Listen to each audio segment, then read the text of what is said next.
Olá a todos, sou Carlos Eduardo, sejam bem-vindos ao primeiro Diálogos do ID.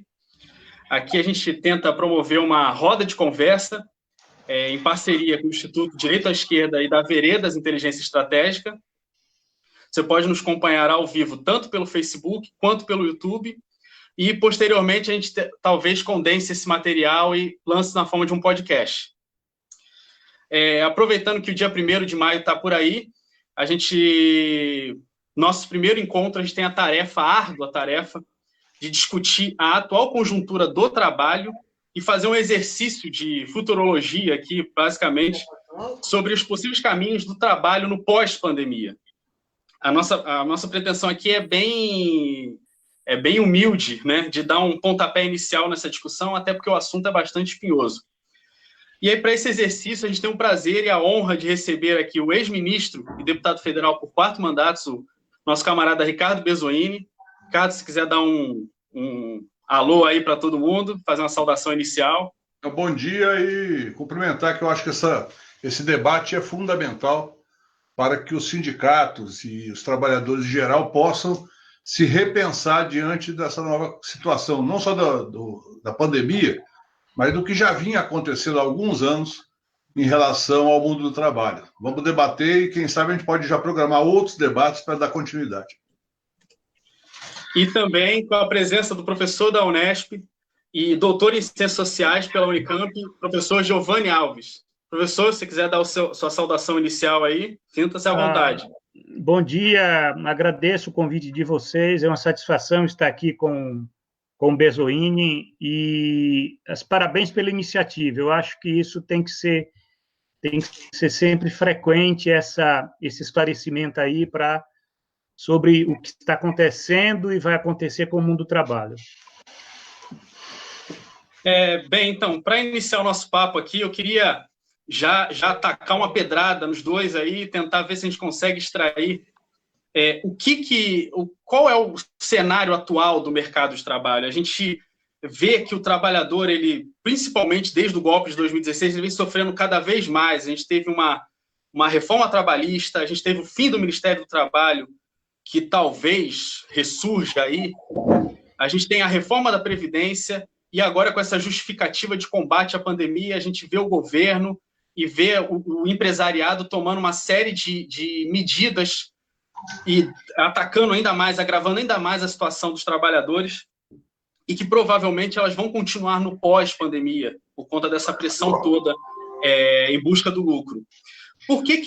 Qual é esse papel hoje do trabalho? Como é que o poder político, como é que o plano político enxerga o trabalho hoje? E por que é tão difícil reagir a toda essa enxurrada de ataques que vem acontecendo? Aí eu queria fazer essa pergunta aí e deixar para os dois fazerem esse comentário. Quem quiser começar aí, então, sinta-se à vontade. Vou começar. Então, só cumprimentando o Giovanni e dizendo que é uma alegria poder fazer esse debate. Primeiro, vamos pensar o seguinte, isso não é de hoje, né? Nós vivemos, eu sou um observador privilegiado, porque eu fui delegado sindical de base nos anos 80, governo Sarney, fui dirigente sindical no final do governo Sarney e no governo Collor, fui deputado federal no Fernando Henrique, fui presidente do sindicato dos bancários de São Paulo, no primeiro mandato do Fernando Henrique Cardoso e deputado de oposição no segundo mandato do Fernando Henrique Cardoso. E tive o privilégio, pela obra da estratégia política do Lula, de ser ministro da Previdência e ministro do Trabalho no governo Lula. Então, eu vivenciei muitos momentos da ofensiva dos empresários para desarticular a negociação coletiva, aumentar a exploração, usando a tecnologia, em grande parte, como forma de aumentar a exploração, mas não só a tecnologia. Então, por exemplo, quando eu comecei a trabalhar no banco, para ter uma ideia, não existia sequer ligação online das agências com o computador central. Toda a documentação era feita na agência, ia para o centro de processamento, onde eu trabalhava, e lá era feito todo o registro, documentação, microfilmagem, conferência, e depois voltava para as agências no dia seguinte. Só em 1986 é que começou a ter interligação das agências com os centros de processamento de dados através de linhas de comunicação ainda por cobre. Não era fibra ótica, era por cobre. Então, tudo isso daí, nós precisamos entender o seguinte, esse movimento da tecnologia, ele existe desde sempre, a tecnologia avançando.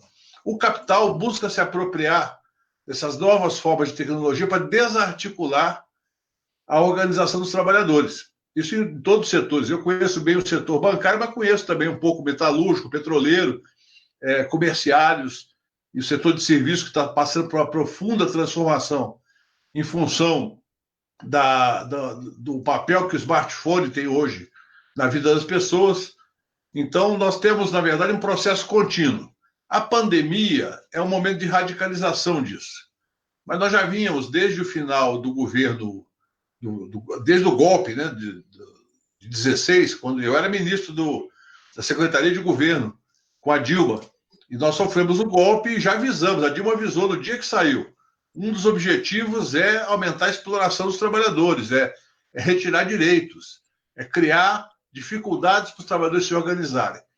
E eu sinto que os sindicatos não fizeram muito esforço, e lamento dizer isso porque eu sou sindicalista e gosto dos meus amigos sindicalistas. Os sindicatos não fizeram muito esforço para se atualizar. Quando nós aqui, antes de começar esse debate, falávamos que é preciso não limitar o local de trabalho à ação dos sindicatos, o Lula falava isso já nos anos 70, quando tinha as grandes greves, começava a repressão nas fábricas e dizia, precisamos ir para os bairros, para conversar com o trabalhador no local de moradia. Então, na minha opinião, para enfrentar esse quadro, que passa pela pandemia, mas a pandemia não é o evento mais importante disso, na minha opinião. Pode radicalizar, podem aproveitar de maneira oportunista para tentar permanecer desregulamentações para depois da pandemia, mas o fato é o seguinte, esse processo já vem de longo tempo e o movimento sindical precisa repensar sua forma de atuação para criar condições para enfrentar esse novo momento. Na minha opinião, a organização por categoria é algo que vai prevalecer, vai permanecer aqui e ali, mas para a imensa maioria dos trabalhadores, categoria é uma coisa absolutamente abstrata. As pessoas sabem que tem que vender o seu trabalho e vendem o trabalho independentemente de qualquer perspectiva de fazer daquilo uma relação de categoria, de identidade com aquele segmento. Professor Giovanni? Bom, eu concordo com o Bezoini, eu acho que ele tocou em questões fundamentais aí.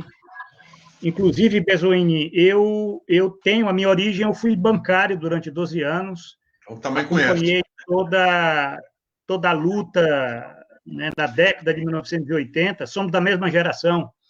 E, a partir de um certo momento na minha vida, eu fiz um concurso, me tornei professor de Sociologia da Unesp, mas eu não deixei de manter meu vínculo, inclusive orgânico, com o movimento sindical. Sim. E acompanhando essa conjuntura, que eu diria uma conjuntura muito diversa. É por isso que eu quero organizar um pouco aqui os dados e dizer o seguinte, nós vivemos uma terceira onda de ofensiva neoliberal no Brasil. A gente pode voltar lá a primeira onda foi aquela da década de 1990, governos Collor, FHC, que, de fato, a coisa começou ali, né, a desmontar o mundo do trabalho, aquele mundo do trabalho que, na década de 1980, ele construiu a resistência, a luta contra a ditadura pela redemocratização. A década de 1980 foi uma década de explosão do sindicalismo, né? Criação do PT, criação da CUT, comunidades eclesiais de base, a sociedade estava muito viva, né? Mas a derrota de 1989, a derrota da Frente Brasil Popular, ela foi algo que deu uma inflexão no desenvolvimento da luta de classes no país, porque a década de 1990 foi uma década de ofensiva neoliberal. E, então, foi a primeira onda. A segunda onda foi a retomada daquele projeto, um projeto que tinha começado com FHC. FHC não conseguiu fazer as reformas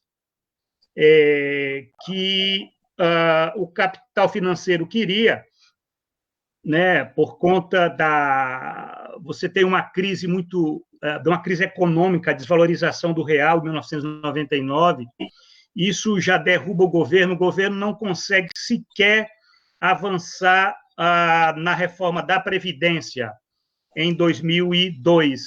Em 2002 tem a vitória de Lula, né? Então você tem um período, governos Lula, governo Dilma, é um período onde se faz o bloqueio daquele projeto de ofensiva neoliberal. Só que com o golpe de 2016, aí vem a segunda onda. A segunda onda ela é muito forte, ela é uma onda voraz.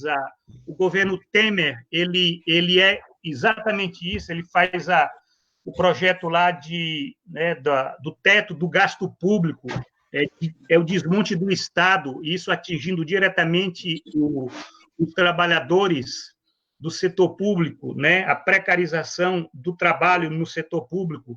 Você tem a reforma trabalhista, isso que você viu de uma forma voraz, eu diria, algumas coisas nem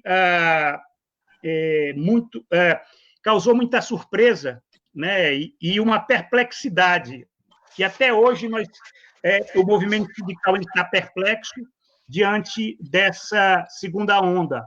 A reforma trabalhista, e o governo Bolsonaro ele dá continuidade a essa agenda da segunda onda, da ofensiva neoliberal.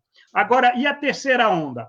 A terceira onda é essa que nós estamos começando, essa que vem com esse acidente, embora não tenha sido propriamente um acidente, mas porque os jornalistas há muito tempo já vinham falando de uma ameaça epidemiológica no mundo, né? Isso aí, se a gente for resgatar, isso já era previsível que em algum momento ia ter uma pandemia. E a pandemia ela chega em 2020 aqui no Brasil, né, no cenário de muita fragilidade do mundo do trabalho, abatido pela segunda onda da ofensiva neoliberal, fragilidade da economia, quer dizer, o Brasil não conseguiu crescer de forma sustentável, estava ainda tentando se recuperar de uma profunda recessão em 2015 e 2016, né? No governo Temer, né? 17, 18, 2017, 2018 e 2019 o crescimento foi medíocre, né? Eu diria estagnada a economia. Sim. E numa situação dessa de fragilidade, nós estamos diante agora de uma queda que nós estamos ainda tentando ver os mortos e os feridos. Estamos vendo os mortos e as perspectivas. Nós estamos diante agora de agora com certeza vai ter uma profunda recessão e isso é terrível. Né? Na história econômica, nós nunca assistimos um país que tem, em tão pouco tempo, 2 recessões. Provavelmente essa vai ser muito mais profunda do que a 2015 e 2016. Né? E pior do que uma recessão é a perspectiva de uma depressão. Né? Num país que tem um dos maiores índices de desigualdade do mundo, um mundo do trabalho fragilizado, um mercado do trabalho desmontado por conta das políticas neoliberais e um sindicalismo perplexo e, eu diria, financeiramente quase falido por conta dessa segunda onda. A ofensiva neoliberal no governo Temer, ela tem uma característica, né? Ela simplesmente, e agora com as últimas medidas do STF, que foi o grande parceiro nesse desmonte, nós não podemos esquecer, né? Simplesmente desmontando toda a base da negociação coletiva. Isso é algo muito preocupante, porque se você não tem sindicato, você não tem negociação coletiva, evidentemente, em nenhum lugar do mundo você tem redistribuição da riqueza. E num país desigual como o nosso, isso é muito perverso. Então, eu diria o seguinte, para concluir, a conjuntura do Covid-19, né, o vírus ele não criou nada, né? É a natureza que está nos abatendo, é essa natureza tão maltratada pelo capitalismo. Mas o vírus ele vai expor as fragilidades, expor a situação de desigualdade, de perversão que é o capitalismo brasileiro, né? E o pior nisso tudo é que nós estamos com um dos governos mais tenebrosos da história da República, né?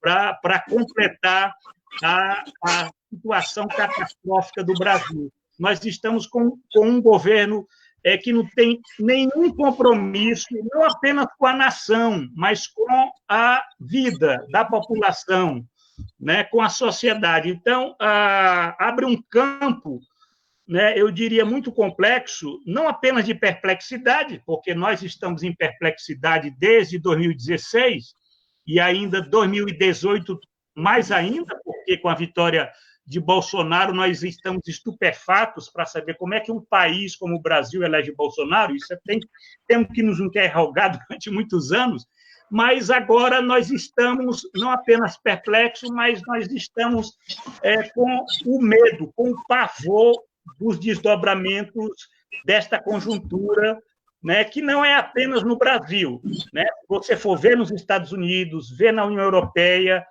a incerteza é muito grande. Por quê? Porque as políticas neoliberais elas não podem ser adotadas sob pena de afundar a civilização. Então, ao mesmo tempo, quem está no governo, né, o caso do Paulo Guedes, fica um pouco desacomodado, porque eles não podem adotar aquilo que eles sabem, né, o que é que eles vão adotar. Então, essa é uma grande incógnita.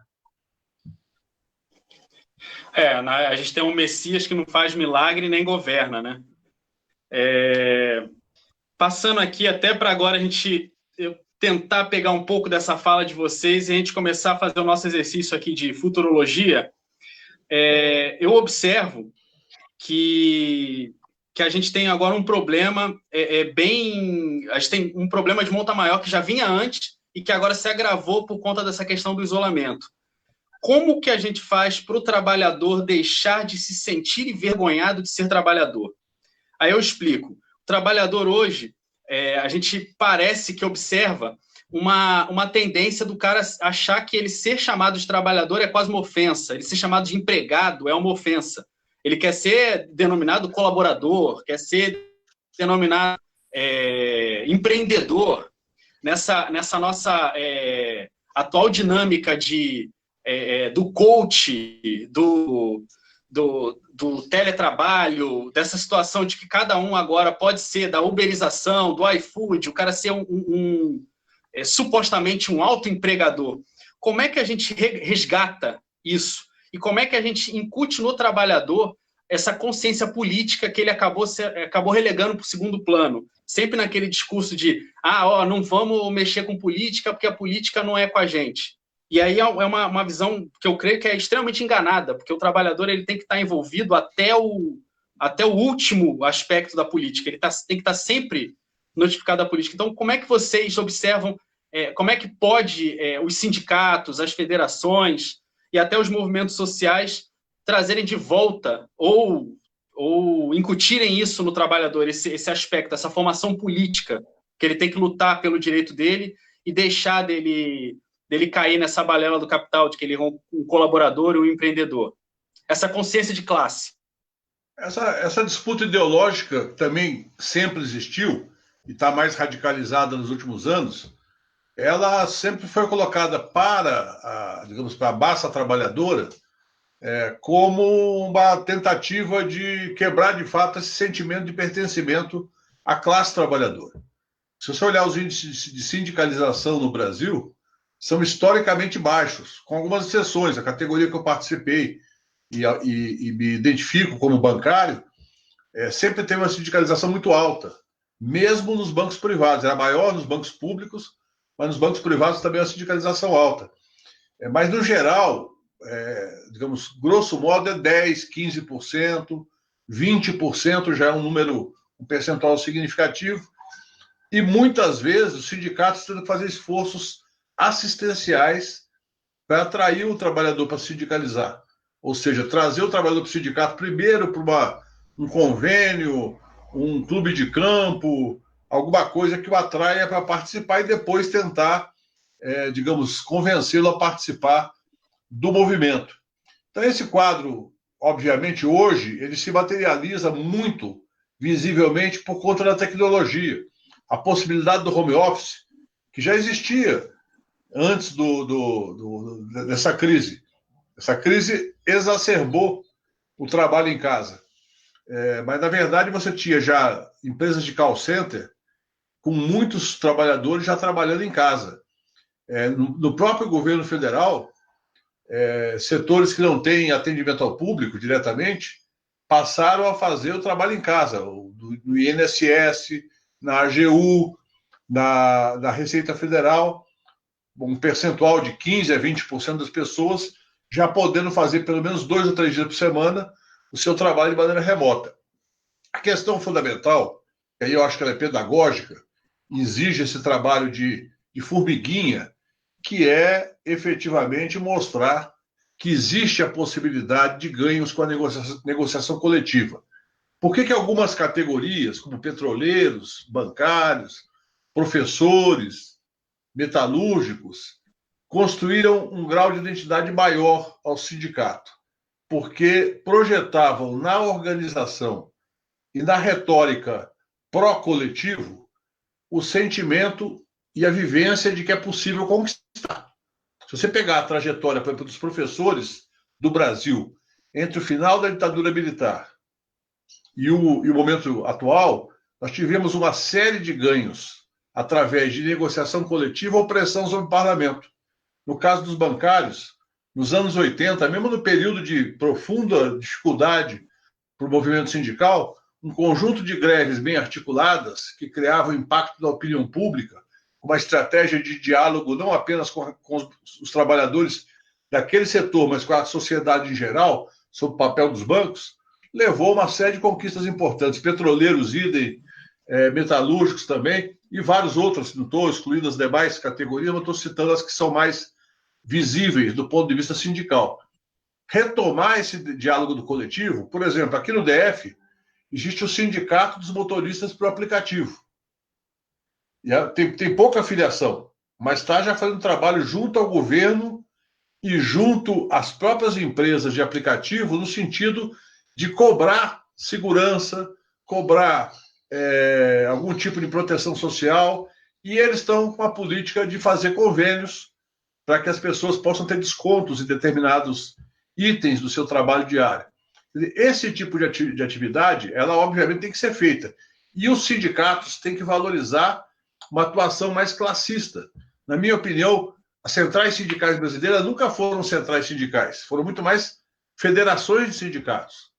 A central sindical, no conceito de alguns países da Europa, ela trabalha com a lógica de que tem que manter uma visibilidade para a sociedade e chamar o trabalhador, que não é filiado a sindicato, de alguma maneira a se vincular à central. A central como um sindicato da classe, não um sindicato da categoria. Por isso que eu acho que nós estamos num momento que é bom para reflexão. Lamentavelmente, os sindicatos estão enfraquecidos, problemas financeiros, mas até por isso é o momento de repensar. Será que cada sindicato tem que ter sua sede, seu auditório? Cada sindicato tem que ter a sua imprensa, o seu jurídico? Ou a central pode organizar sistemas de atendimento mais eficientes e mais potentes para que nós possamos efetivamente ter a capacidade de enfrentar o outro lado, que é muito articulado, muito poderoso e que tem muita capacidade de pressão sobre o governo, Poder Executivo e sobre o Congresso Nacional.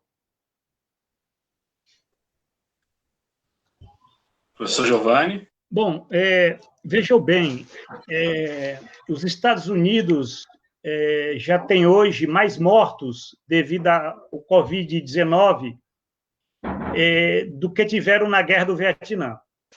Isso é uma catástrofe para o país, né? Vocês imaginem o que é que representou a Guerra do Vietnã para os Estados Unidos em termos de trauma, né?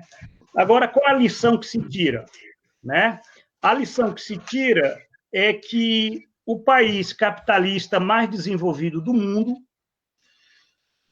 estava e está totalmente despreparado para lidar com a pandemia, né? Em termos de sistema público de saúde, né?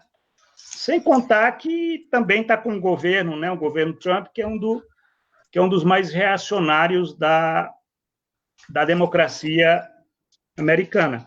Agora, veja bem, a questão do despreparo, como o Covid-19 ele vai expondo os despreparos das sociedades. Isso é uma coisa muito curiosa, né? O vírus ele quase tem essa função que a gente poderia chamar de uma função heurística, de expor certas fragilidades que não é que surgiram com o vírus, elas já estavam acumuladas há décadas, por exemplo, de políticas neoliberais que desmontavam o sistema público de saúde, que subfinanciava, por exemplo, o Brasil sempre, e eu diria que inclusive os governos Lula e Dilma, que poderia ser diferente, mas você tem um subfinanciamento do SUS, embora poderia ser pior, né? Vocês imaginem se em 2002 o José Serra tivesse ganho, se o projeto neoliberal tivesse tido a sua continuidade, né? Evidentemente, com certeza, dentro daquela política, né, o sistema público de saúde hoje no Brasil seria pior do que ele é, né? Mas nós não estávamos e não estamos preparados para uma situação emergencial. E agora vem a calamidade. Uma coisa da cultura brasileira ela tem um traço curioso, né? Que nós não estamos preparados para o futuro. Se a gente for ver, isso é quase da cultura nacional, certo? A gente fecha a porta depois que o ladrão entra, a gente quer resolver as coisas já em cima da hora, né? Isso daí vai da esquerda à direita, é uma coisa arraigada no caráter nacional. Só que eu, particularmente, eu acho que é tarde. Mas seria bom começar. Essa crise, eu diria que é uma crise global, ela pode servir de um momento de reflexão que eu diria que a esquerda brasileira tem que fazer, porque a esquerda também ela tá fragilizada por uma série de elementos, para se tentar pensar de forma estratégica, né? Olha só a questão estratégica. A nossa esquerda, isso é historicamente, ela sempre teve tacticista, sempre pensar no imediato, nas próximas eleições, nas alianças para fazer governo.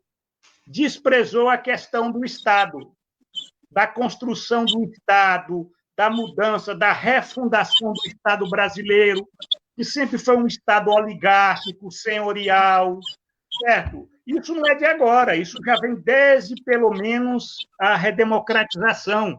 A nova república foi produto de uma transação conservadora, negociada.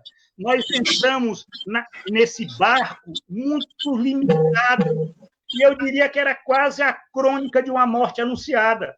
O que, de um certo modo, os projetos neodesenvolvimentistas, eles só adiaram a tragédia brasileira, né? Eles só adiaram, porque aquilo estava contida nos próprios limites do neodesenvolvimentismo. A questão do mundo do trabalho, veja bem, o mundo do trabalho ele é mais amplo do que o mercado de trabalho. Isso que o Bezoini falou é verdade.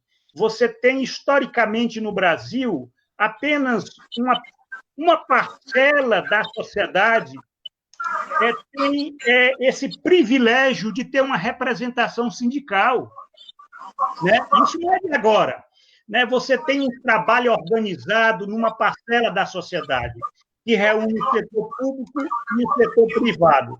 O Brasil é um país de miseráveis, é um país onde você tem uma imensa mancha de informalidade, que, evidentemente, com a ofensiva neoliberal de 2016 para cá, voltou a aumentar muito a dita informalidade, certo? Quando se fala em informalidade, é o trabalho desorganizado, certo? E a função das ofensivas neoliberais desse FHC foi desmontar esse núcleo do trabalho organizado, que é produto de um projeto da civilização salarial no Brasil, certo? Isso é uma coisa muito perversa, gente. O neoliberalismo no Brasil, ele tem esse traço de desmontar aquilo que, na nossa civilização, estava dando certo. Veja o caso da universidade pública. As universidades públicas paulistas, eu sou professor da Unesp, mas veja bem, USP, Unicamp e Unesp, o que é que os governos do estado de São Paulo têm feito, pelo menos durante 20 anos? Tentar desmontar essas instituições de pesquisa, de ensino, que elas são vitoriosas em termos de ranking, né, de desenvolvimento e pesquisa no Brasil.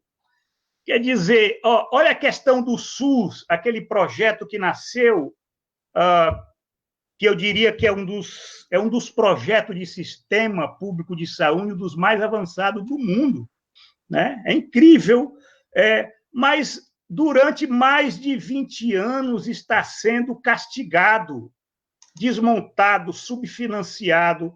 Então, vejam bem, nós temos, durante 30 anos, se a gente for pegar de 1990 para cá, 30 anos o Brasil tenta desmontar aquele núcleo de civilização, que é produto de um projeto que vem de longe, vem lá do desenvolvimentismo, Kubitschek, né, o nacional desenvolvimentismo. Nós estamos há 30 anos tentando desmontar isso. Por exemplo, negociação coletiva, a estrutura sindical, sindicatos, esse privilégio de ter uma representação sindical, está se tentando desmontar. E de Temer para cá, a coisa acelerou.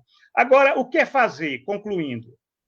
Veja bem, nós temos que conhecer melhor a sociedade brasileira. A sociedade brasileira mudou muito nos últimos 30 anos. E mudou muito de 2010 para cá, se a gente for pegar a década de 2010, certo?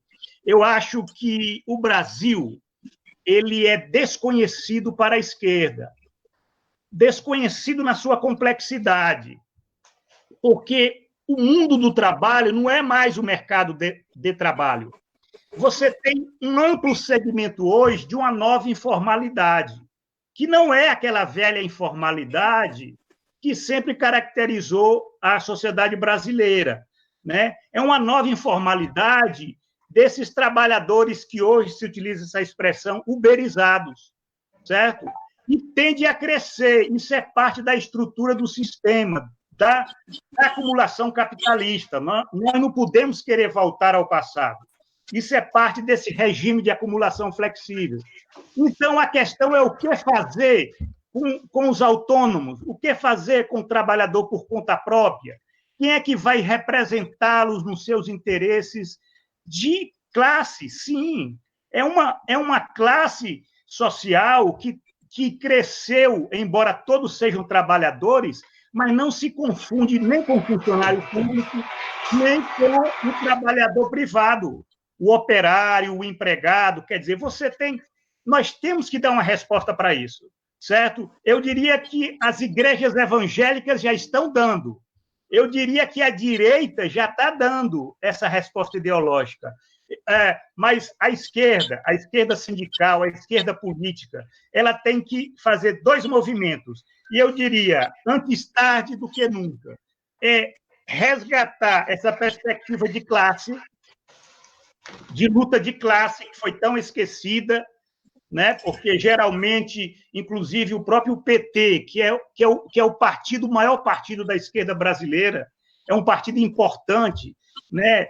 Toda mudança tem que passar pelo PT, por incrível que pareça. Eu vejo muitas vezes outras pessoas que fazem movimento de querer apresentar a possibilidade de alguém que não seja do PT, mas, na verdade, tem que passar pelo PT. Agora, o PT tem que resgatar essa perspectiva de classe, sob pena da direita e da extrema-direita elas estarem conduzindo esse Brasil que se originou dessas mudanças do capitalismo neoliberal. Então, a primeira coisa, perspectiva de classe. A segunda coisa é a questão da formação ideológica. Eu tenho, esses 20 anos, pelo menos, eu tenho batido nessa mesma tecla, certo? Se faz muita luta política, muita luta sindical, luta ideológica não se faz. E aí começa pelos partidos e sindicatos, Carlos. Começa por eles, a eles esquecerem essa palavra trabalhador, certo? Esquecerem consciência de classe. Quer dizer, se nem o partido, nem o sindicato adotam essa dimensão da perspectiva de classe, da luta de classe, inclusive no projeto estratégico do socialismo, que não se fala porque ainda se acredita em humanizar esse capitalismo, que em nenhum lugar do mundo mais tem a face humana. Quer dizer, enquanto nós não fizermos essa luta ideológica para conquistar as mentes, os corações das pessoas, nós vamos continuar acumulando derrota atrás de derrota e está culpando hoje Bolsonaro, amanhã João Dória, ou sei lá, Sérgio Moro. Quer dizer, porque a direita e a extrema-direita vão continuar sempre fabricando os bodes expiatórios, né, para essa oligarquia financeira continuar mandando. Muito obrigado. Acho que esse debate, ele pelo tempo que a gente tem, ele acaba sendo todo picotado. E aí eu queria já encaminhar aqui para o nosso final e já deixar para vocês tentarem fazer a saudação final e tentando dar alguma perspectiva de como a gente pode enxergar esse mundo do trabalho no pós-corona. E aí, já deixando aí, Giovana, você pode começar fazendo essa conclusão e já tentando responder. Sim. Ou dar algum caminho para essa... Olha, eu sou um cientista social.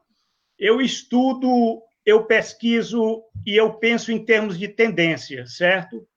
Eu sempre... o compromisso que eu tenho com a perspectiva dialética é que a dialética ela lida com tendências, ela não tem uma bola de cristal, mas eu tenho algumas indicações. Eu diria o seguinte, que você vai aprofundar aqueles traços perversos do mundo do trabalho no Brasil, pelo menos nesses próximos anos, por conta, inclusive, como resultado dessa profunda crise econômica que nós vamos estar sofrendo, certo? Tanto no setor privado como no setor público. Eu diria que deve, e a nossa grande luta vai ser ter que fazer agora um enfrentamento para defender não apenas o emprego, porque o desemprego vai ser uma coisa pavorosa. Você vai ter um desemprego aí que vai aumentar pelo menos para 20, 25 milhões, e isso contando só no caso daqueles que eram formalizados, aquele núcleo mais estruturado. Mas a questão de tentar defender um emprego de qualidade, porque existem vários movimentos de estar tentando degradar esses vínculos empregatícios, certo? Corte de direitos, benefícios, redução de salário, redução da jornada, enfim, eles vão querer que a gente pague o pato da crise econômica. Isso aí é um movimento da luta de classes. Aí, talvez, nesse momento, a esquerda, os sindicatos, os partidos, os movimentos, a gente tem que ter uma frente. Gente. É fundamental a constituição de uma frente nacional de defesa do Brasil. Tem que haver, deixar de lado aquelas veleidades eleitorais, oportunistas, imediatistas, certo? Porque, senão, nós vamos chegar a 2022 só o caco, só o resto, só na miséria, na sua forma extrema, e eu não acredito que miséria é miséria, certo? Eu não acredito que quanto pior, melhor. Quanto pior, pior. Então, eu penso que hoje a perspectiva é essa, da luta de classe se acirrar, mas a gente tem que ter esse desafio, né, de construir uma unidade para defender os interesses da civilização. Eu diria, não é nem só mais da classe trabalhadora, não. É da civilização, porque é um problema global. E, concluindo, é a questão da luta ideológica, certo? Eu acho que isso aí tem que ser constante.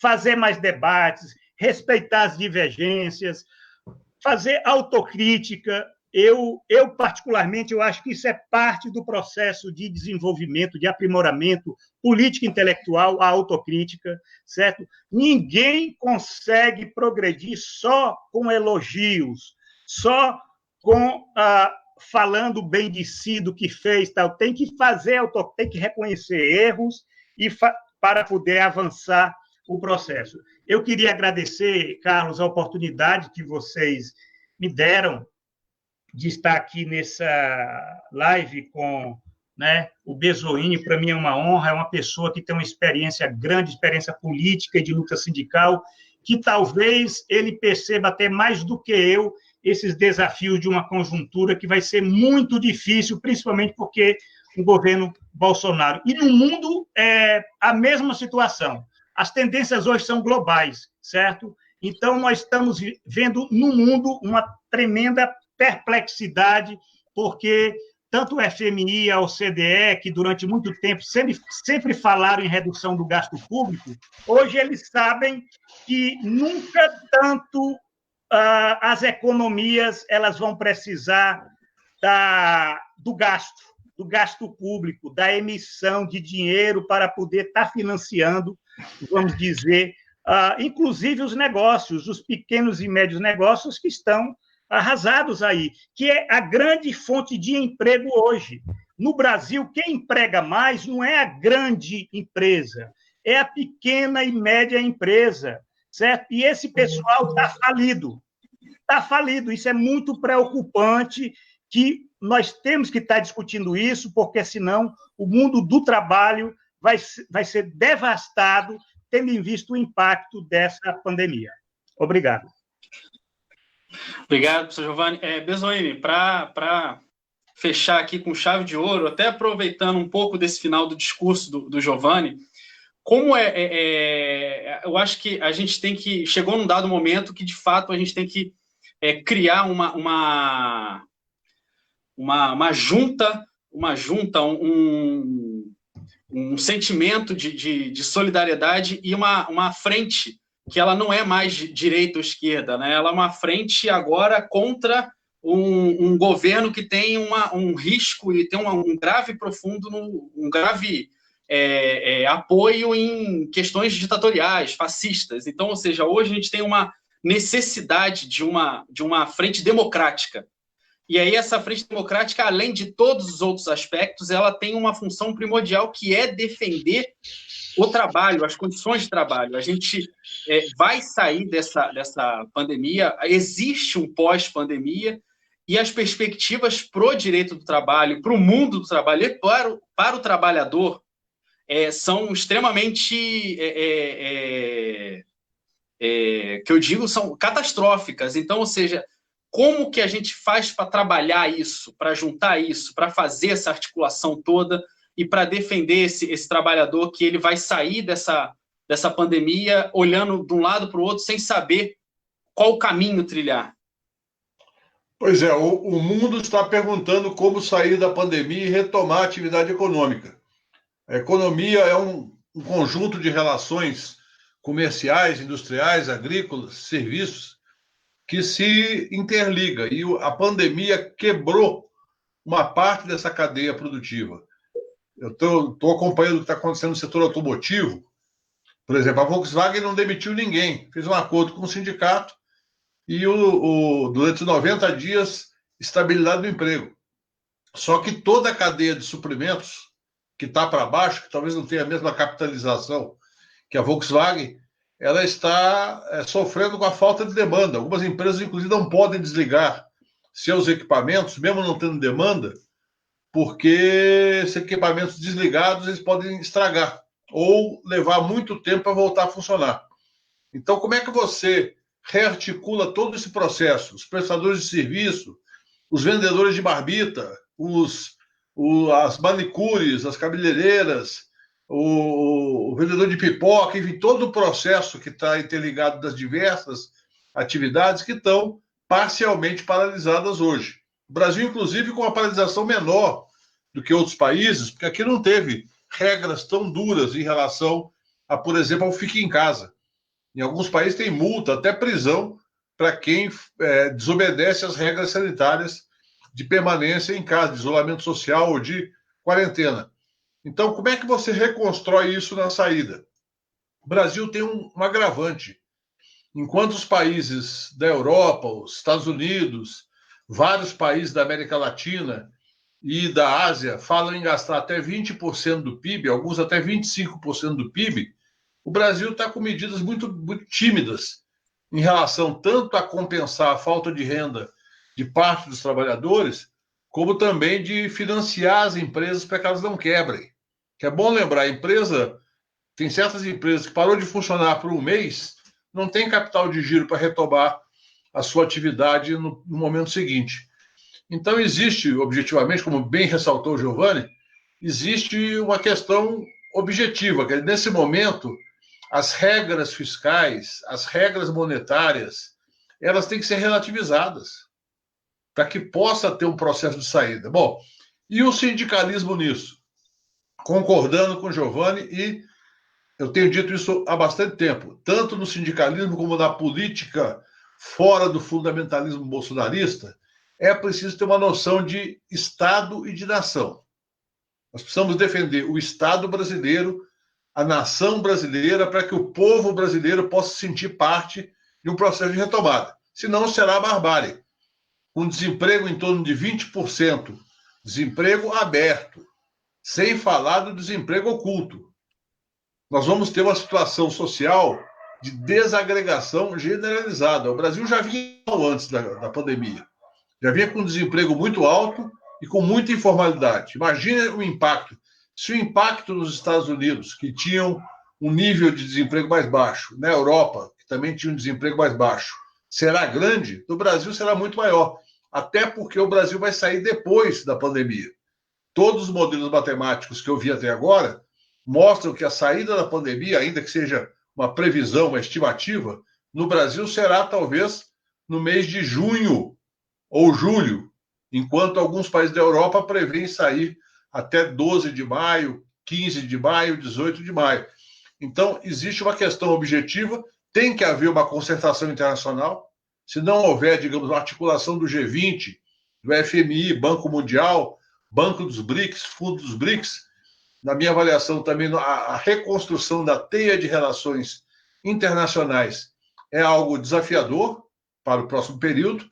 A reativação da estrutura produtiva do mundo é um desafio maior ainda, e o movimento sindical, na minha opinião, tem que formular teses ousadas, como, por exemplo, estabelecer um programa de renda mínima permanente para todos que estão, digamos, expelidos do processo produtivo nesse momento.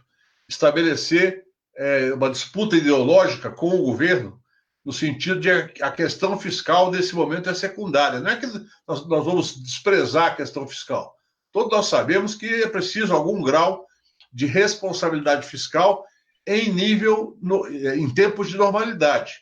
Agora, em tempos de pandemia, de crise econômica gravíssima, de recessão de 10%, seguramente precisamos de uma estratégia ousada, uma estratégia de expansão monetária e de expansão de dívida.